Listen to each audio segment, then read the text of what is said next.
ஜோஹரைச் சேர்ந்த 65 வயதான ருக்மணி எனும் மாது ஒருவர் 10 வருடங்களாக சிறுநீரக செயலிழப்பால் தாமான் ஜோஹர் ஜெயாவிலுள்ள டயாலிசிஸ் மையத்தில் இரத்த சுத்திகரிப்பு சிகிச்சையை பெற்று வருகிறார்.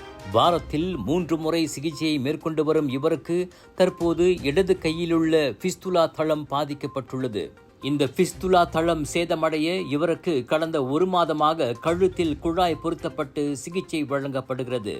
இந்நிலையில் கழுத்தில் குழாய் பொருத்தப்பட்டிருப்பதால் ருக்குமணி பல்வேறு சிரமங்களை அனுபவிப்பதாகவும் பாக்டீரியா தொற்று அபாயத்தை எதிர்நோக்குவதாகவும் இவரின் 41 வயது மகள் திகனேஸ்வரி வணக்கம் மலேசியாவிடம் தெரிவித்தார். அம்மா 10 வருஷமா டயாலிசிஸ் பண்றாங்க.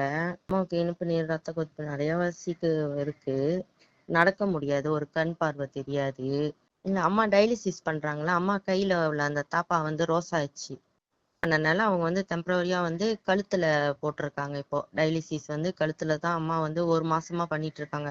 8ஆம் மாசம் 29ஆம் தேதி அந்த கழுத்துல போட்டாங்க. அப்ப இருந்து இப்ப வரைக்கும் கழுத்துல தான். அம்மாவுக்கு சொக்சோ இருக்கிறதுனால டயாலிசிஸ்ல சொக்சோ இது பண்ணிடுவாங்க. போயிட்டு வர்றது, அப்ப அங்க அம்மாவுக்கு அந்த ஊசி போடுறது, அந்த ரத்தம் இது பண்றதெல்லாம் நம்ம பே பண்ணணும்.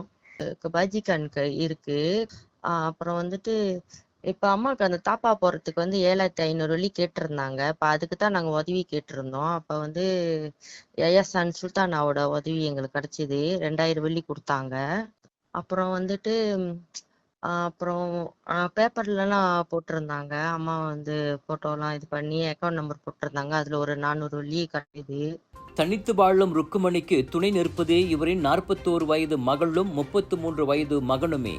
மகனின் 1500 ரிங்கிட் குடும்ப வருமானத்தில் சமூக நலத்துறையின் 300 ரிங்கிட் உதவித் தொகையுடன் வீட்டு வாடகை, சமையல் பொருட்கள், சிகிச்சைக்காக பயணம் செய்து வருவதே சவால்தான்.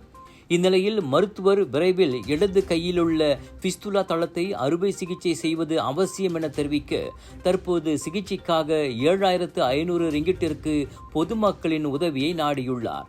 யயாசான் சுல்தானா ரோகாயா உட்பட பொதுமக்களின் சிலரின் உதவி கிடைத்திருப்பினும் போதவில்லை என்ற நிலையில் இப்போது பொதுமக்களின் உதவியை திகனேஸ்வரி நாடியிருக்கிறார்.